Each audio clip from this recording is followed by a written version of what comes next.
The idea of intergenerational equity is simple. What we inherit, we must make sure our children and future generations inherit in turn. If we consume a bit of our inheritance and every generation consumes a bit of the inheritance, soon enough everything is gone and that society or civilization will collapse. So any system which has not adopted this rule has essentially gone extinct. So this is the crucial importance of intergenerational equity. Traditionally, what you did when you sold your family wealth was you bought a piece of land with the idea that as long as you keep the land properly, you get the income or the crop. Future generations inherit the land and they get the income in turn.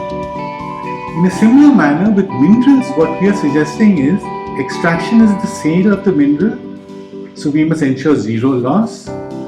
Whatever we receive for the sale of our minerals, we must save for our children and future generations. And we are asking specifically for a future generations fund invested in a global portfolio of low-cost mutual funds.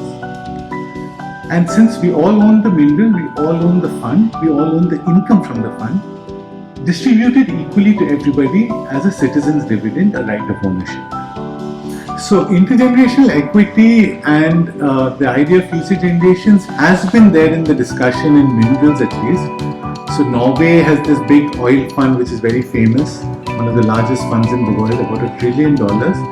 And part of the reason was to save the oil wealth for future generations. But it's not been consistently followed in any country so far. In our analysis, if minerals are extracted, then the only way that the wealth can be protected is by following our 5 principles and the entire structure that we have set out.